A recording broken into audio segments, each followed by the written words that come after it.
hold on. You know, when you're on the road, you can't figure out how to work any of the buttons. Your headphones fit weird.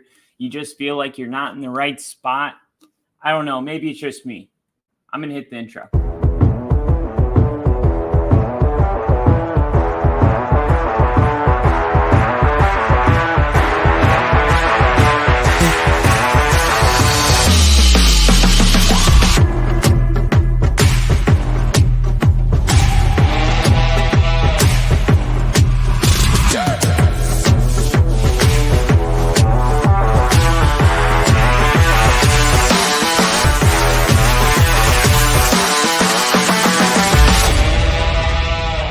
Welcome to an episode of Only Football with Kyle on the road. It's almost turned into an episodic series at this point for how much I've been traveling.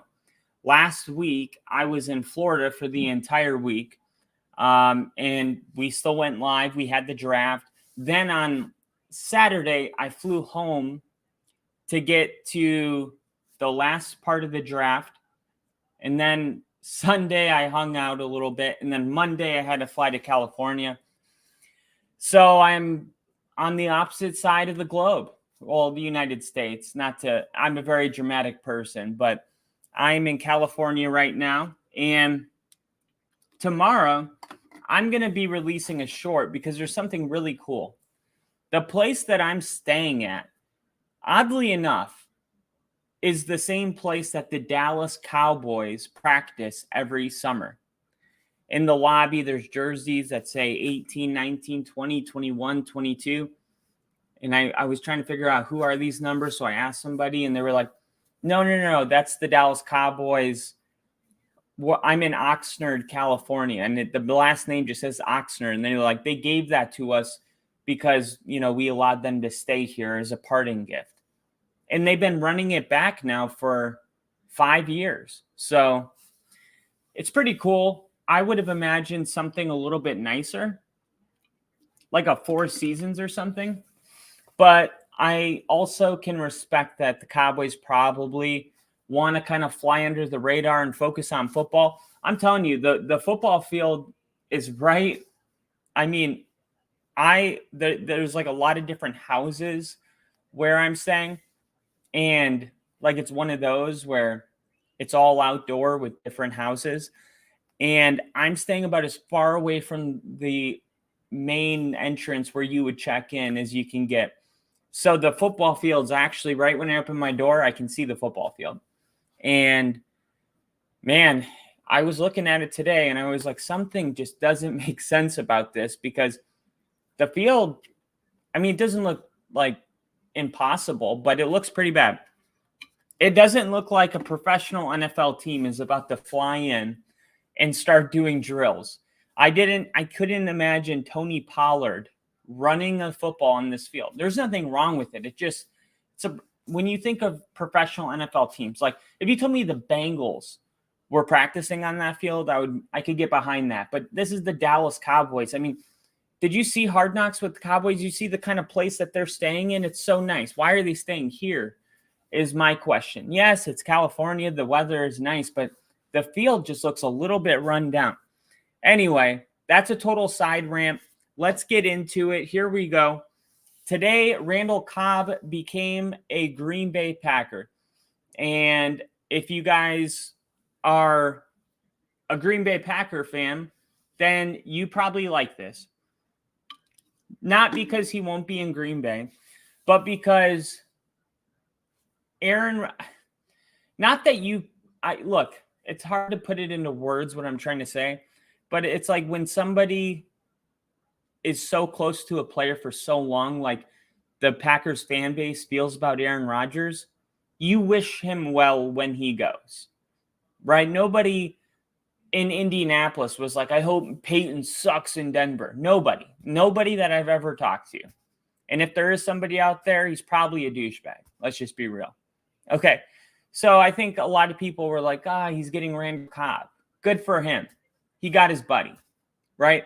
And I say the word buddy because all on SportsCenter today, it's been about Aaron Rodgers getting his buddy. And I just feel like, let's just take a step back for a second and realize that Randall Cobb is being a little disrespected. Okay. He's not 38 years old. He's 31 years old, 32 years old, whatever. He is past his prime, but he does bring something to the table. I'm sure he does have veteran leadership in a really young receiving group. I mean, a lot of great. Garrett Wilson was fantastic last season, but they're still young. Randall Cobb could be like a father figure to all of these guys, kind of like how Amari Cooper was to CeeDee Lamb, right? Having a veteran on the team is very good. And I put it in a short earlier. LeGarrette Blount was on the Eagles when they won the Super Bowl. LaShawn McCoy was on the Bucks when they won a Super Bowl 2 years ago, right? Not players that were going to go out there and, have 1,000-yard seasons. It wasn't about that. It really wasn't. It was about having a person on the team that would be able to teach other people how to win. What do the Jets know about winning? They went 7-2 to start the season. Besides that, all these young players know nothing about what it takes to win on a big stage. Randall Cobb does.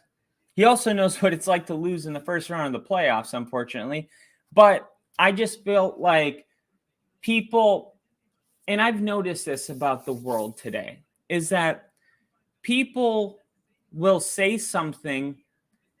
People will go out of their way to try to prove a point, right? So they say Aaron Rodgers got his buddy, okay? Instead of acknowledging his credentials first and then mentioning that they're buddies. You know what I mean? And I don't know. I think as far as the division and sports show is in here, what's going on? Happy to have you in here. This is not the normal studio. Normally I got a bunch of gear and jerseys and signed footballs behind me, but I'm on the road in California. And Steve says, kind of like Brady and Gronk. And that's exactly right. But you know what? It was like when Brady did that, nobody gave him a hard time about it. It wasn't like, oh, Gronk got a contract because he's Tom's friend. It was like, no, Gronk came out of retirement and we know that he was capable. Now, mind you, Gronk is a much better tight end than Randall Cobb ever was receiver. Nobody ever considered Randall Cobb one of the greatest of all time. But it's still the same principle. Randall Cobb is an asset on a good team. The Jets just had another good draft. The Jets are going to be really solid this year. A lot of people in the sports world right now, not people that do this professionally, but people that talk shit on Twitter, have been saying that the Jets have been a dumpster fire for the last 10 years. You know, what can go wrong will go wrong. They're kind of negative. There's like a Murphy's Law, not the Jets fan base. Some of them, yes, but I'm talking about other people and the way they view the Jets.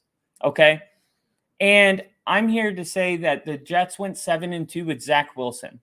Zach Wilson. You're telling me that they're not going to be better with adding Aaron Rodgers?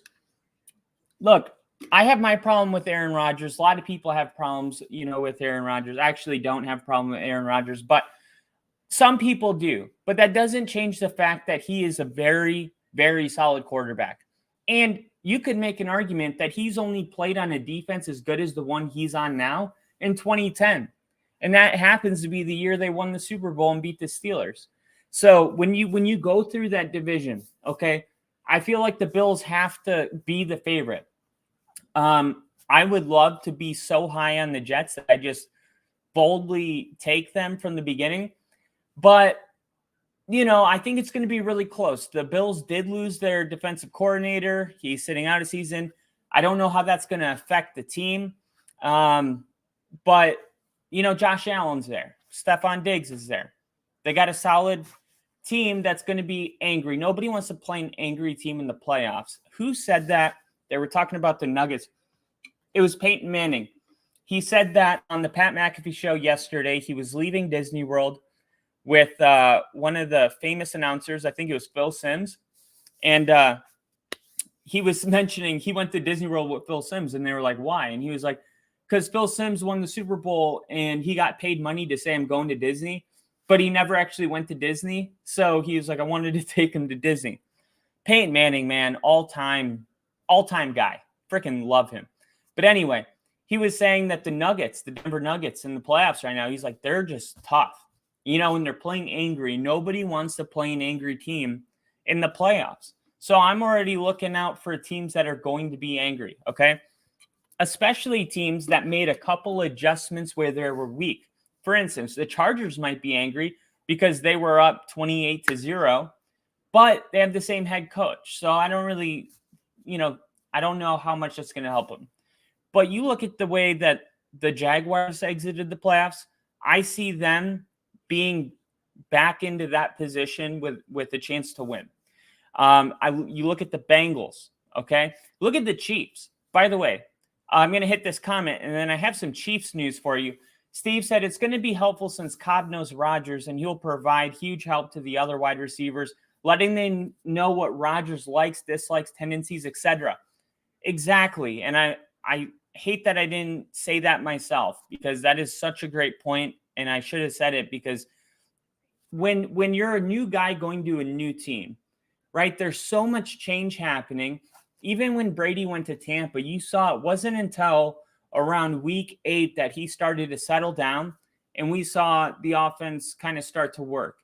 And I know it was a COVID Super Bowl, and some people will discredit the COVID Super Bowl, just like the Lakers won the championship, but they say, oh, it was COVID year. But it's still really hard to win a Super Bowl. So I'm not taking that ring from him, especially because it was his first year with the organization. But look, Nathaniel Hackett, man, he was a dumpster fire in Denver. And now he's going over to the Jets. Okay, well, he's been over there. My point is, I don't know how much transition Rodgers is going to have to do when you take a step back and kind of look at this. Adding Randall Cobb and adding Nathaniel Hackett, sure, a lot of the things he's going to have to get used to are, I would say, logistical things. Where's the meeting room? Where we eat, the kind of food that's served, thanking, the chef because you just met the guy.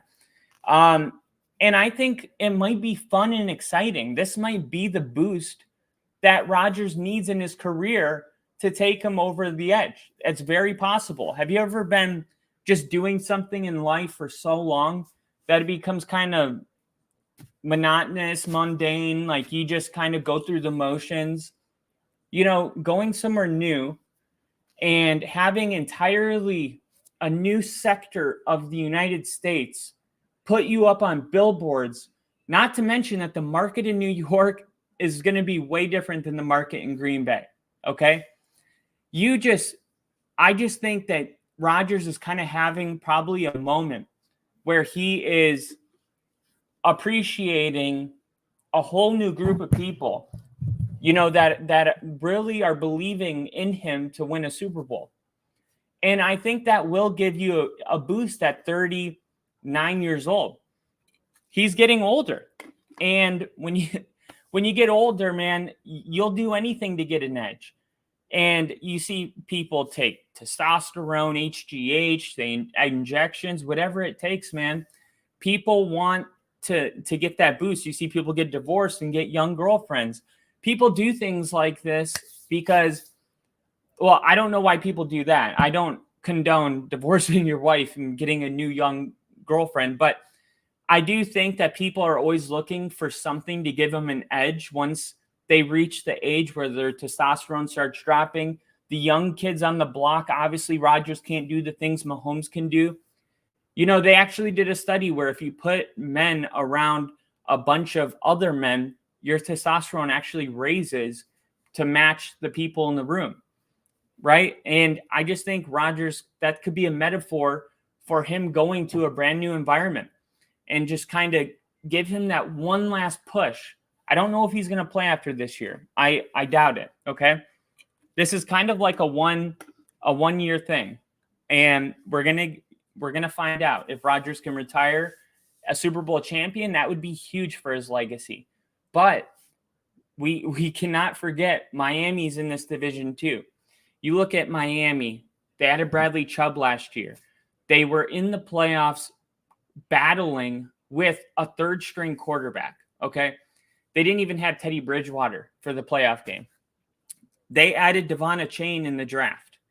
And that guy is fast. He was like one of the fastest players of any position to run the 40-yard dash. Okay. So they added a speed threat. Look at his highlights from Texas A&M. This guy's the real deal.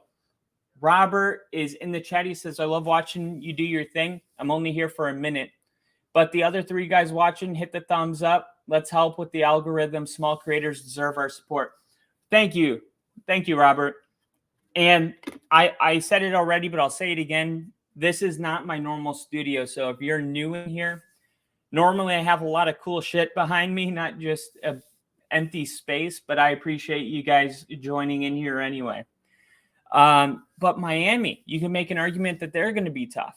If I had to make a list of 10 questions that I have going into this season, Tua's health is definitely on the list.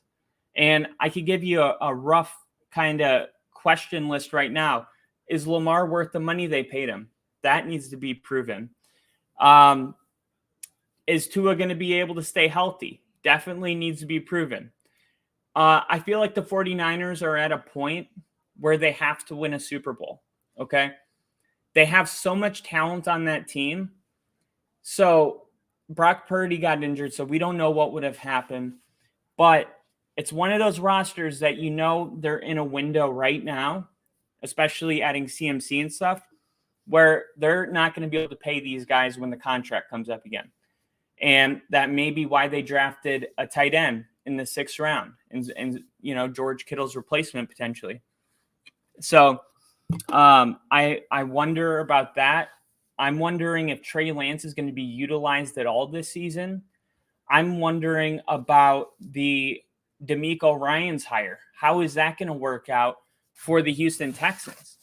Because it's easy to say, well, of course they're going to take a jump. Logically, they will take a jump. They added CJ Stroud and, all the best outside linebacker in the draft out of Alabama. So, but at the same time, look at their division. They got to play Jacksonville, who now is one of the top 6 teams in the AFC, I think, especially because Jacksonville's getting Calvin Ridley back.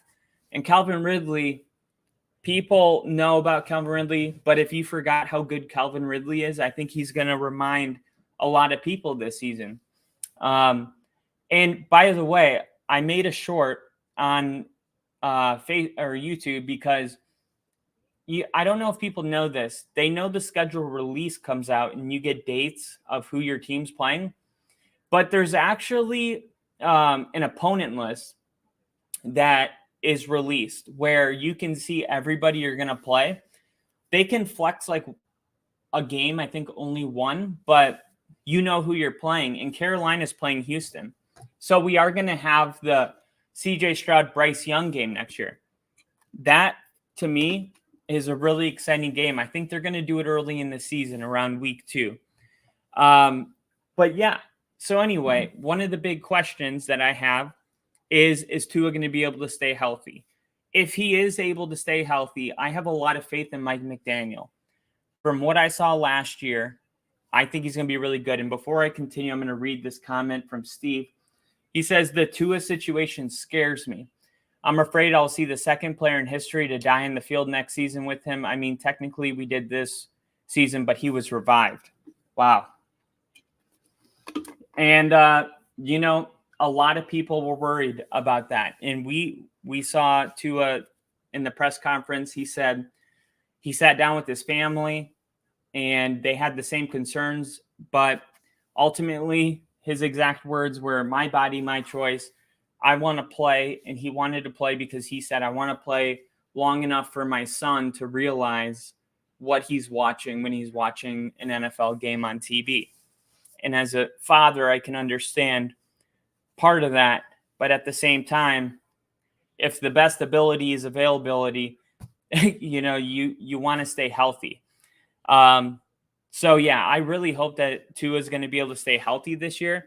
But if he is, man, that Dolphins team could be really good. Before Tua got his first concussion, they were winning every game. They beat Buffalo. They beat Baltimore. They were on a roll. So when I look at the matchup there with that division, they're going to have to play the Bills twice, the Jets twice, the Patriots. I think the Dolphins are going to give every team in that conference a run for their money. But the Patriots, who are kind of the odd man out in this whole division, improved in the draft for the first time in a very long time. Let me mute this. It was a very long time since the Patriots had a draft where we were like, that was a good draft. They just haven't been drafting well. But picking up Christian Gonzalez was a really solid pick. I don't know if Bill O'Brien is going to bring a spark to the offense. I think, last year with Bill Belichick, we don't need an offensive coordinator, and everybody's kind of calling plays, and Mac Jones is making secret phone calls in the bathroom stall trying to get help from Alabama or whoever he was calling. That's a dumpster fire.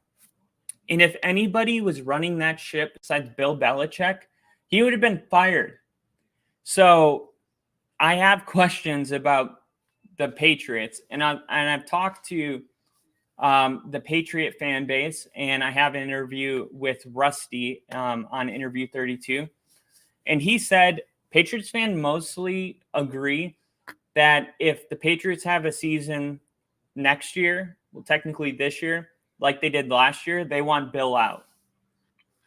And talk about a guy that is going to be very hard to kick out, Bill Belichick. I mean, at this point, he has his family on the staff. His son's the linebackers coach. He's won seven Super Bowls with the team. I mean, you're not going to be able to just fire Bill. So I do think it's going to get really tricky. The best way to avoid all of this is for the Patriots to just have a good season. And the only way that's going to happen is if Mac Jones really jives with Bill O'Brien and they're able to get something going. But even if they do, it might be a hard year to measure because they're probably still going to lose a lot of games because they got the Jets and the Dolphins and the Bills. So they're going to still lose games. So it almost feels like it's already like the end is already scripted. They're going to be in kind of so they're going to have some serious decisions to make at the end of this year. And I don't know where Robert Kraft stands because ultimately the Patriot fan base can't fire Bill Belichick. So I do know that the fan base doesn't have no pull because, I mean, Denver's fan base was literally like calling for Nathaniel Hackett to be fired week 1 after the Seattle game. And the new owners had to look at this and watch it. And they were like, what do we do? And they actually ended up firing him. He was the shortest tenured coach in Broncos history, and he's on the top 5 list. He's like one of only a few coaches to not even be allowed to finish their first season. And a lot of that had to do with the fan base. But it's a little bit different with Robert Kraft because they have a history together. They've been around for a long time. But Tua staying healthy is going to be really important. Patrick Mahomes' brother got arrested. I was going to find a fun way to go into this, but I'm just going to say it. Patrick Mahomes' brother got arrested. And I don't know if you guys have been following this, but Patrick Mahomes or Jackson Mahomes is one of the most disliked people in all of sports. And it's actually for a really good reason. He's a kid that is, spoiled rotten because his brother's a multimillionaire. Right off the bat, nobody likes that. People have a hard time accepting that football players make $500 million in 10 years. Personally, sometimes I do, but mostly I'm cool with it. I just, I don't really have an opinion on it. It's just it's the way it is. So I don't waste my time. But some people have a real hard time with it, okay? And I can see how it would even be more infuriating that a person has millions of dollars because his brother plays football. And then when people try to figure out what he does for a living, they find out that he's a TikToker and he's doing whatever he does. I don't know. I didn't download the app. So and then the whole thing where he's on Sean Taylor's grave, the one spot that they coned off as a memorial, he's over there doing a TikTok. It's like, dude, somebody punch this mother effer out. I wasn't saying that, but I know people were probably thinking that. And he's just a very, very easy person to not like. There are people in our life that are easy to like. I find Kirk Cousins incredibly likable. Especially after the Thanksgiving game where he said he was going to get grills. I love him. He seems so genuine. He's got a great smile. Just a great guy. Jack Mahomes is like the opposite. He's kind of pudgy. He has that face that you want to punch. Okay. And I think one of the the characteristics that are disliked the most from Jackson Mahomes is what's the word for when you think you can do it? He's like above the law because of his brother. Because here's the thing, the video that surfaced of the sexual assault case, he's like grabbing this woman and choking her. And like, I don't know if in some provocative world he thinks that that's some kind of okay thing to do. We do live in a world that is pretty much ran by the pornography industry because it sells. But at the end of the day, somebody needs to tell you when shit's not cool, okay? There's a difference between choking somebody because you have consent and, won't even get into that because that could get weird. And choking somebody because you think that you can do whatever the fuck you want, okay? And I really hope that he realizes in this case that he's not above the law, and I hope they crack down on him. And Steve said it has nothing to do with money. It has nothing to do with his brother's money in the NFL. He was behaving this way before that. It's just in the public eye now because of his famous brother.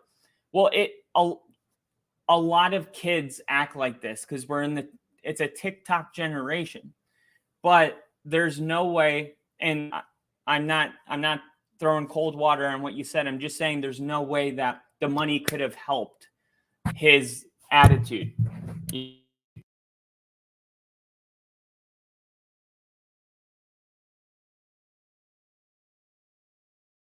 I have a little sister. Sorry, my mic unplugged here. And even the people I know kind of have that thing in the back of their mind where they're like, I have to kind of grow up because life happens fast. Who knows if Jackson Mahomes is going to grow up? I will say he did a good job last season of kind of staying quiet. So I thought until this video surfaced.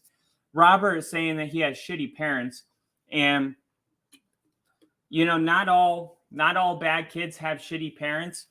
I don't know his parents, but I do know a lot of bad kids have shitty parents, and that's just the way it goes.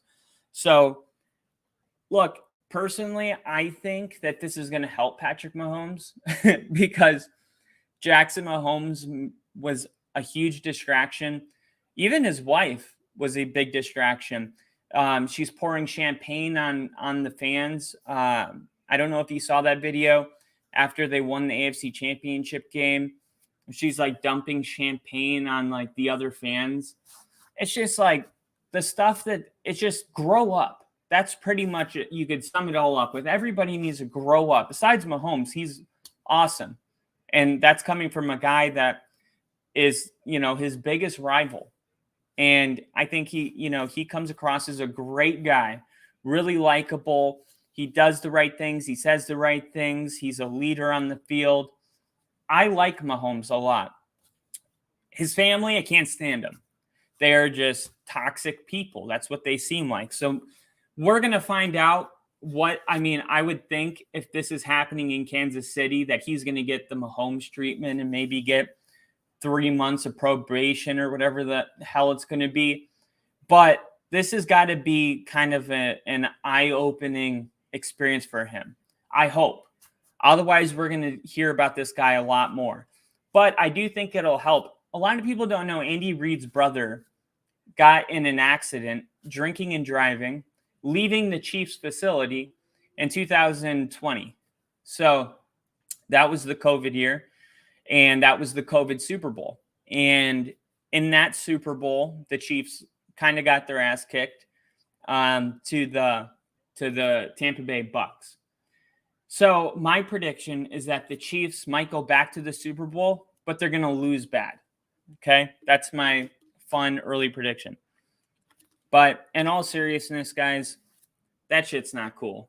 And not that this needs to be said, but I'm going to do it anyway because this isn't about football. But I've noticed watching NFL Network, which is playing in the background. Hopefully the YouTube, it's far enough away where the YouTube won't throw something at it, copyright me.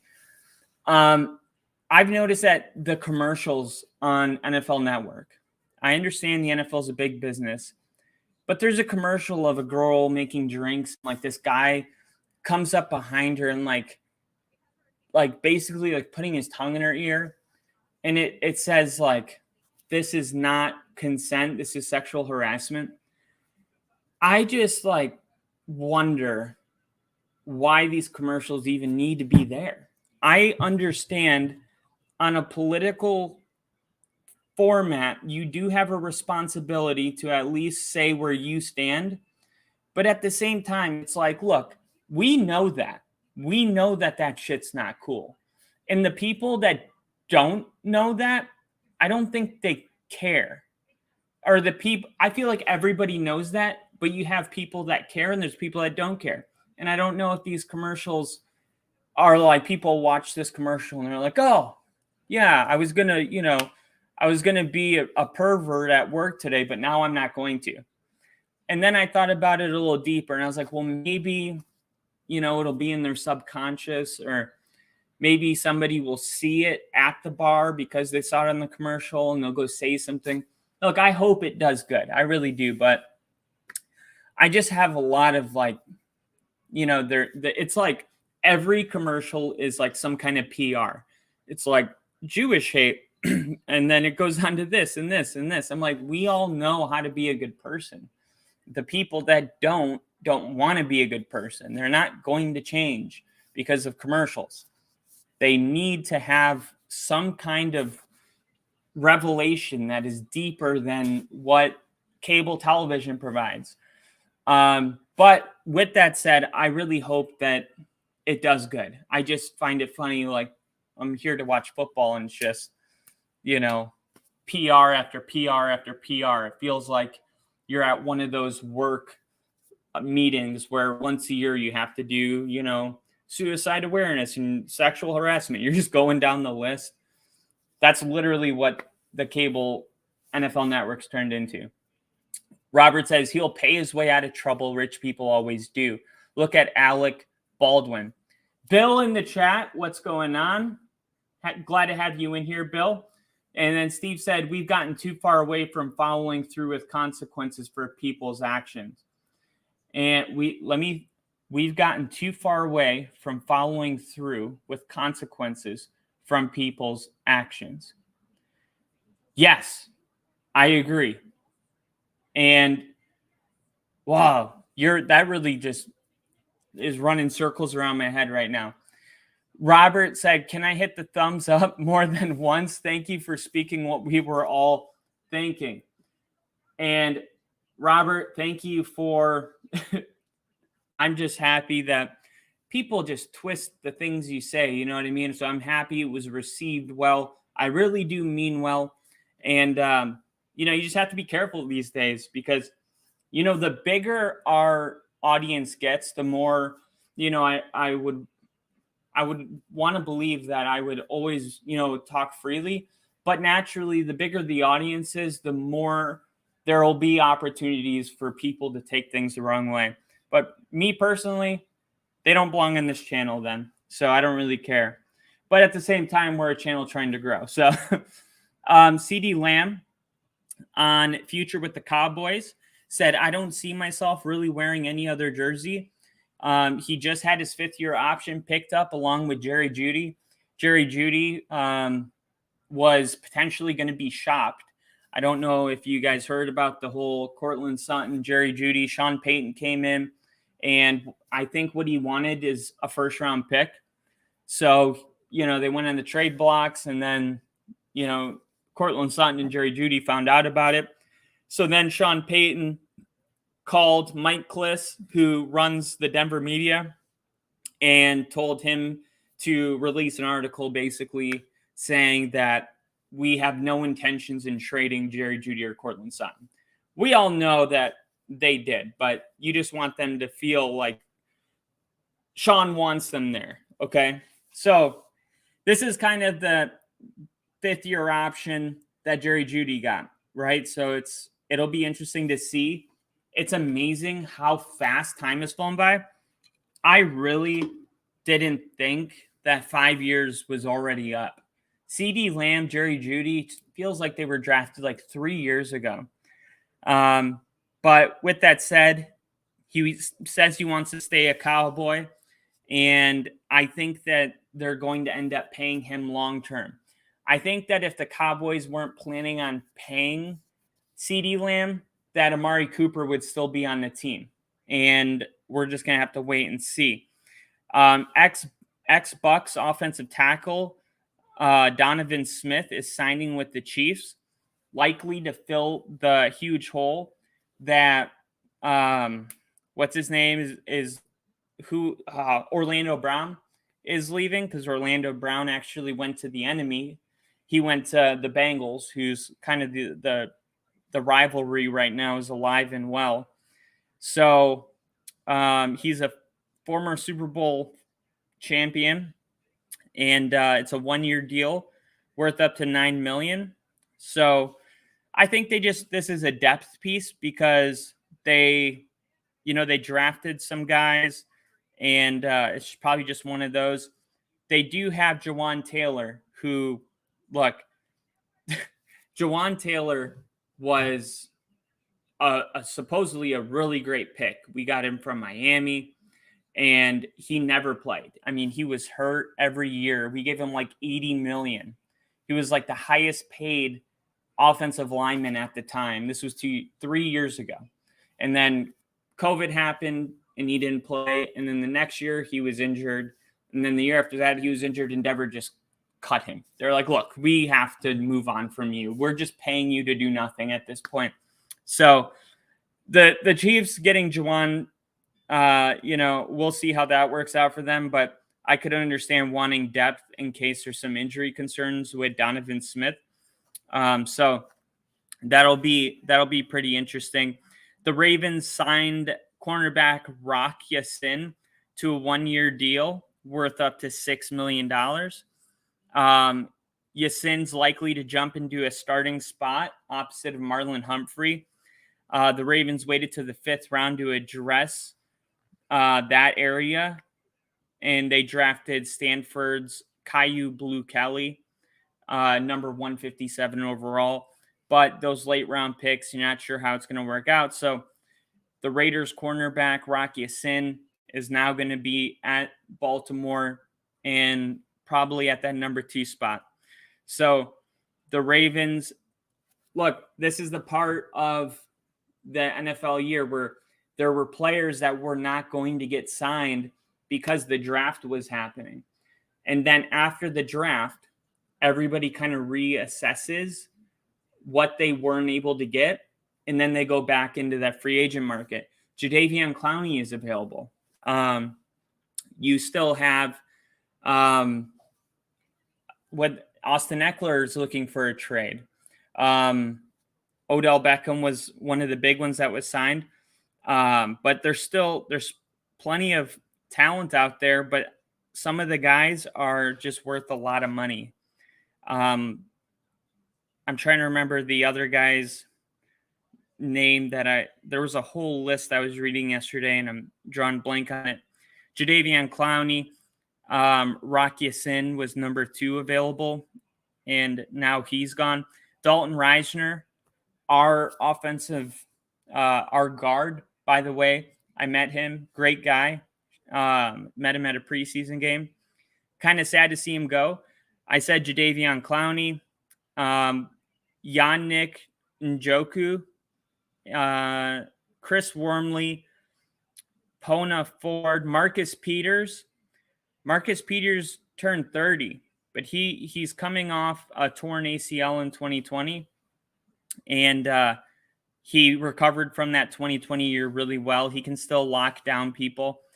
I guess they got Rock Ya-Sin for a cheaper deal. Sick horse tat. Tyler's in the chat. This is my brother. We got matching tattoos. So I think that might be, a good corner for somebody, but I don't know if anyone's willing to spend the money. Justin Houston is available.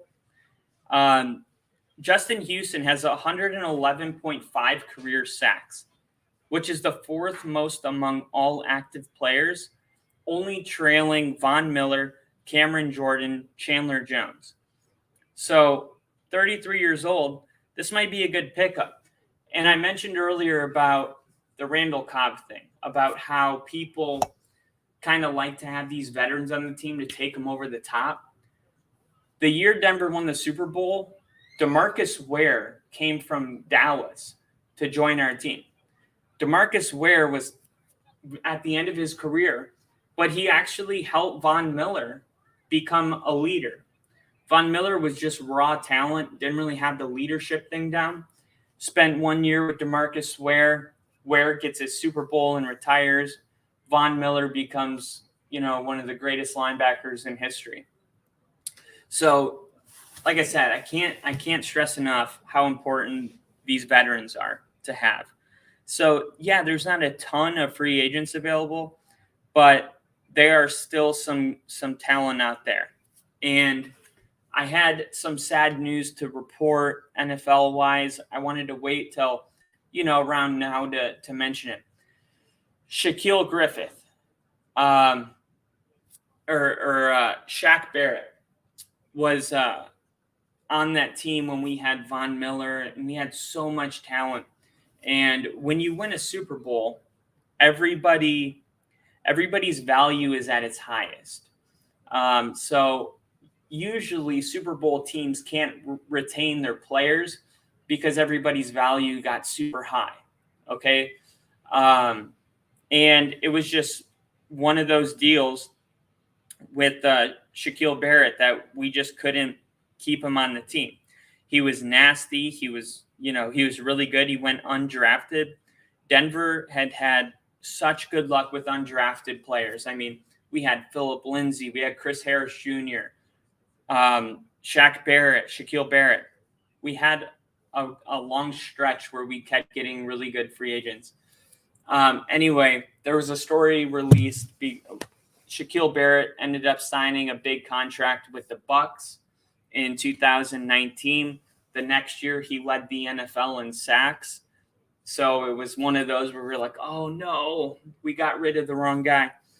And I always knew it. I loved him. But anyway, his daughter died, which is extremely heartbreaking. She drowned it in the water. And it's just a terrible thing. She was 2 years old, and she was swimming in a pool Sunday at the family's home in Florida. And don't have any details about it, but thoughts and prayers are with the family. I can't imagine what that pain must feel like. And it's just super sad. And it's even sadder when it happens to a player that you know and you love so much versus it's still sad when it's a stranger, but Shaquille Barrett's family to Broncos country. So I hope he's doing all right. Um, yeah, that's all on that one. Sauce Gardner has spoken out for the first time since Aaron Rodgers has become a Jet, and they asked him some questions, and he said playing with Aaron Rodgers still hasn't sunk in for Jets teammates. That's a legend right there. Kind of starstruck seeing Aaron Rodgers on the field. And I just think that's kind of cool, especially, um, when you hear Garrett Wilson and Sauce Gardner saying that, you got to remember, like, these guys were rookies last year. It's not like, he came to Denver and, Cortland Sutton is starstruck. It's like they've been in the league for a long time. They've played enough players, jersey swap. These guys were playing college football 2 years ago, and now, a person that they grew up watching is their quarterback. It's like, imagine from the age that your earliest memory of watching football, you see one guy dominate the whole entire season. And then all of a sudden, boom, he becomes your quarterback. I mean, that just must be such an insane feeling for the Jets right now because they're such a young team. Steve said same thing happened to the late, great Sam Cooke. His son drowned in their pool at 2 years old. Then Sam was shot dead a year later. Very sad. Wow. That is crazy. I'm going to have to look at that. I never heard about that story. Yeah, man, that is crazy. Garrett Wilson was compared by Aaron Rodgers to Devontae Adams, which is a very strong comparison. But, Rodgers kind of came into this New York situation saying that one Super Bowl trophy looks kind of lonely. So it seems like there would be a lot of pressure after making a statement so bold. And Rodgers said it's not pressure. He said about the expectations heading into 23. When it comes to playing in New York, you just got to tell yourself, I'm built for this. Me and Aaron, we just caught ourselves yesterday telling each other, I'm built for this. He said, we're built for this. We just had that one-on-one moment where we're eating out at dinner. That's all there really is. I was just trying to share with him my experience when it comes to playing in New York and how my mentality was to have the mindset that I'm built for it and embrace the New York culture. And, when I first read that, I was thinking that they were saying that they're built for this, like playing football. And I think they're referring to something different, which is playing in the New York market. I don't know, if Rodgers is built for a New York market. But we're gonna find out. I don't think it's gonna be too much for him, but man, that week one, I'm so jacked for week one when Rodgers takes the field wearing number 8 with a Jets helmet. And they're playing the Bills. And it's like, wow, what a first test, right? Because I imagine they're going to play the Bills probably. There's a lot of divisional games week one besides the teams that won the Super Bowl. So that's my prediction. Jets-Bills week one, okay? And, and then Jordan Love taking the field as a Green Bay Packer, running out onto Lambeau Field with, all the fans, cheering. Jordan Love must be shitting his pants, who, by the way, got a 1-year extension. He didn't get his 5th-year option. Instead, they signed him to an extension of 1 year because it was more money than the option would have paid him. So the Packers trying to give him a little more money because obviously he's got a really important job this year. And it'll probably help his confidence. That fifth-year option really feels like in your head, I'm playing for a contract. They gave me a fifth-year option because they wanted to see if, I'm worth paying. Whereas an extension, even though it's the same on paper because it was for 1 year, it still feels a little different. It feels like, oh, they wanted to pay me more than, the fifth-year option. So, man, when Jordan Love runs out there, and for the first time since 1992, a guy named Brett Favre or Aaron Rodgers is not the quarterback of the Green Bay Packers. So he hasn't even been alive to see a mediocre quarterback take a snap. And now it's his job to take over. There's people saying, we have to manage expectations, even the coaches. Aaron Rodgers is a once-in-a-generation talent.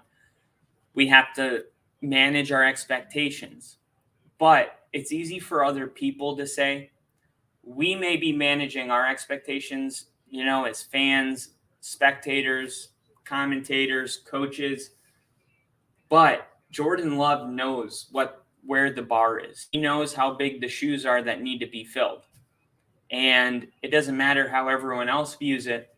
To him, there's a mountain in front of him. And it's going to be really fun to see if he's able to climb it. Bill said we'll find out May 11th, I guess, for the schedule release. Bill said also there's gossip going around about the first week Giants-Jets Monday Night Football on 9/11. Doubt it would happen, but that's the scuttlebutt from both teams' Twitter. You know what I found, Bill, is that the gossip, and you can take my word on this, the gossip specifically revolving around the NFL schedule is mostly true. So much so that 2 days before the NFL released their schedule, I had a spreadsheet of every game that was going to happen, and it was 98% correct. I mean, everything was right. I was blown away. And I actually found it on Reddit. So I would say, that makes a lot of sense. Giants-Jets Monday night, 9/11, playing in the same stadium, playing for the rights to call it my stadium. And then it would be interesting to see who actually has more fans in the stands, right? That would be a pretty, as far as fan base, that would be pretty neat to see who fills it up. Steve said Bledsoe, Brady, 1993 to 2019. Pretty close to Favre and Rodgers, LOL. Yeah, no, it is. And I can't think of what the other one would have been? Andrew Luck and Peyton Manning. Or Peyton Manning and Andrew Luck. That would have been considered, I think Andrew Luck would have gone down as a Hall of Famer, first ballot, and would have won multiple Super Bowls. He had everything. He had toughness. He had, the mental all down. I mean, this is a guy that went to Stanford. Guy was a genius. And you saw him in the playoffs knock off Peyton Manning in 2014. I saw it in person. Andrew Luck was the real deal. But yeah, if he hadn't retired, that would have been another one of those. It's amazing. When you go from having a Hall of Fame quarterback, it's almost a guarantee that you're going to be screwed after that. It never really works out where you kind of roll right into another one. And that's why we can name them with, one hand. So if Jordan Love does become something special, I really do believe that it has to be something about Lambeau that's causing it. Bill said Giants, and it's not even close, talking about who's going to sell more tickets. But with Rodgers coming in, I could see Jets fans making it a statement to show up in droves. Well, the Jets and Giants play in the same stadium, right, in MetLife. So I think there might even be, I don't know how it's worked out in the past, but I would assume that there would be some kind of um, quantity of tickets that have to go to Jets fans, and then a quantity that has to go to Giants.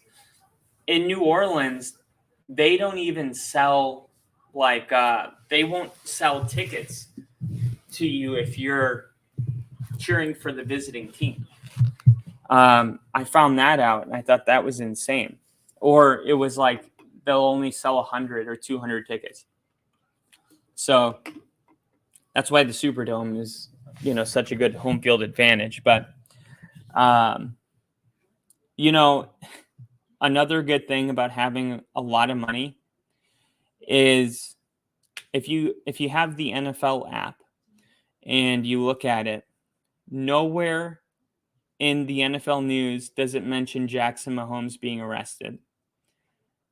The NFL, I always find it fun to kind of see what news they decide not to report. And it's always, it's always news that is like they're, Mahomes is like their star kid. You know what I mean? They're gonna protect his image because, the NFL kind of values.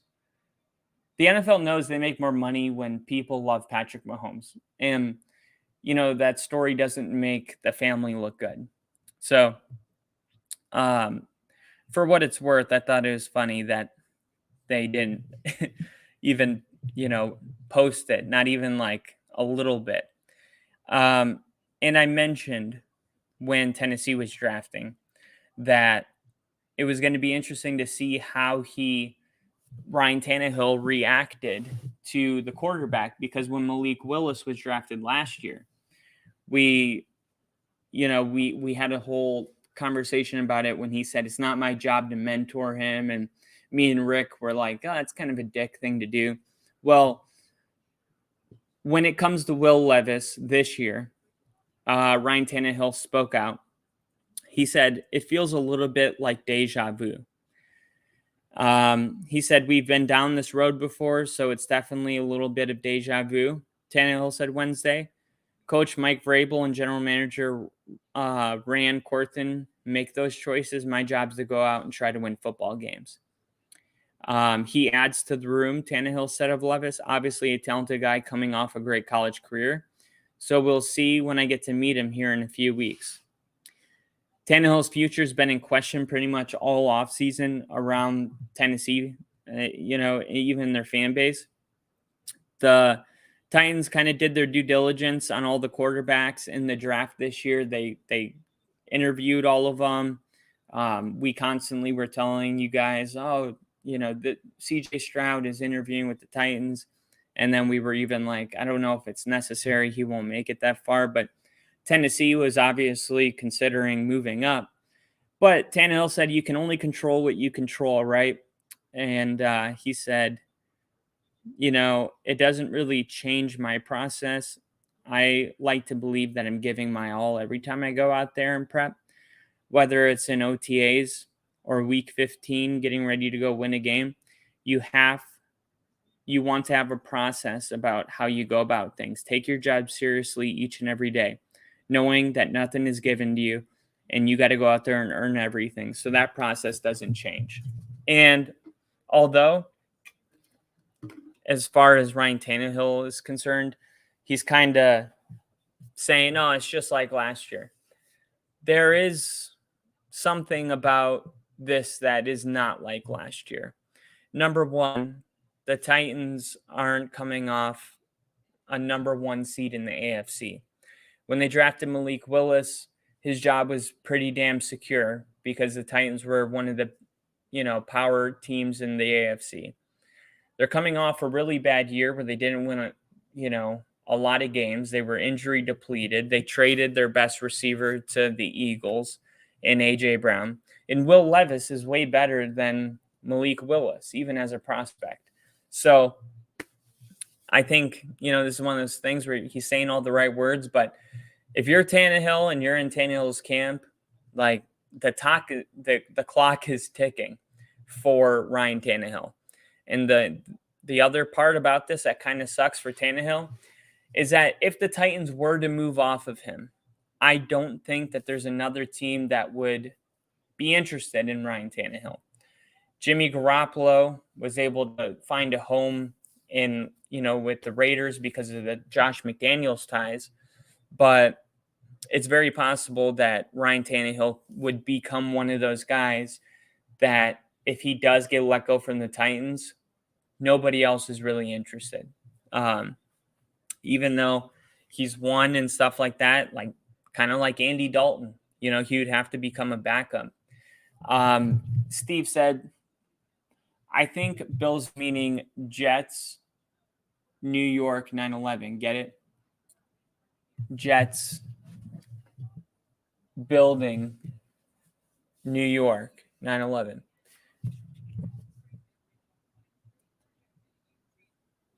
No, I don't get it.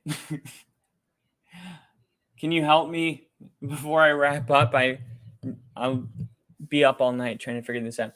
Speaking of draft reactions, did you see the video of Keon White when he was picked by the Patriots? He did not look happy.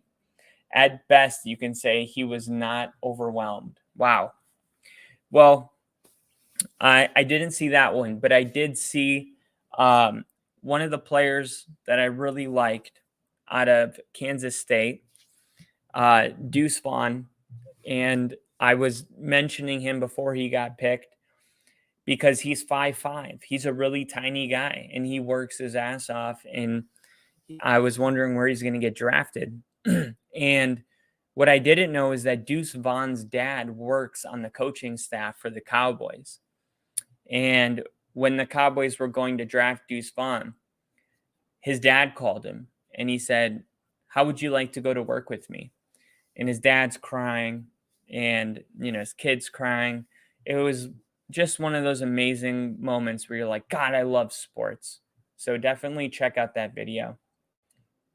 Jets into the Twin Towers on 9/11, historical. No, I get that. Jets into the Twin. No, I understand that the game's on 9/11 and it's a historical day. But I don't, beyond that, is there a joke? Jets are going to play the Giants on 9/11 in New York. That's why I thought that the game was going to happen, because that's a meaningful historical day for our country. So, and the NFL opens up around the weekend of 9/11 every year. So like there's always a game, during 9/11, but obviously there's something that is flying over my head. I'm like that meme right now where it's like the joke is over here and then it's like you are over here. So maybe it's not a joke. You're just saying that the game's going to be on 9/11. Or maybe I'm tired. So I'm going to gonna hope that there's one more comment that helps on this. As far as that Randall Cobb deal, I'm trying to see if there's any money on it. Look at this is the article that they posted about Randall Cobb because they hate Aaron Rodgers. This is the last sentence of the article. Frankly, 0 other clubs made sense for Cobb to join, even the Jets. It's like, I don't know why they're acting like he's 38 years old. He's not that old. He's 2 years older than Amari Cooper. I think Amari Cooper's 28. Or no, somebody told me he was 29 today, and I was blown away. Wow, he's only 28 years old.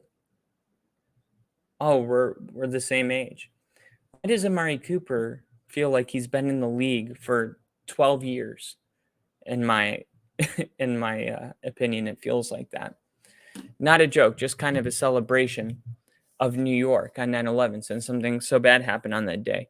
Two New York teams on the day would have hype trained to them. Yeah, that's what I thought you meant when you first said it. But then when Steve was like, I think Bill's meaning Jets, NY 9/11, get it. When he said get it, I thought there was like a joke or something. No, I understood it the first time that you were saying it.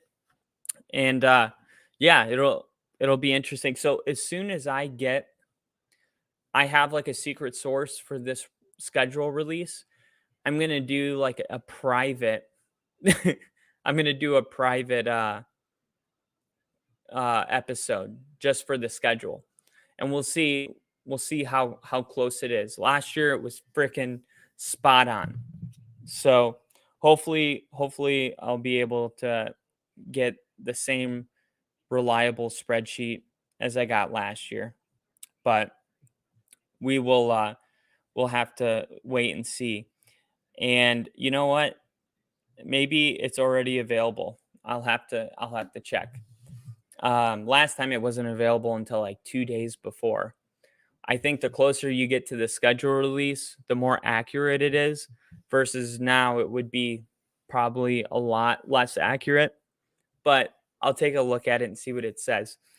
Tomorrow's trivia. So I'll let you guys know what I find tomorrow at trivia. And I'm looking forward to it. It'll probably be around the same time as today. And I'm actually going to post a short tomorrow morning. I'll post 2 shorts. One of them, I'm going to be showing you all the Cowboys jerseys because I'm in the hotel that they stayed at, that they're staying at this year. They've stayed here 6 years in a row now for their summer training camp. And I'm going to post a short showing you guys those jerseys because it's pretty cool. And then right after that, I'm going to post a short from last 2 weeks ago, the trivia that we did. Hopefully, I'll be able to bring in some more people because I think a lot of people, if when they see this short, they'll be like, "That looks like a lot of fun," and our shorts get a lot of views. I think we're back now. We got the algorithm back up, so we're getting 1,000 views on all of our videos. Thank you.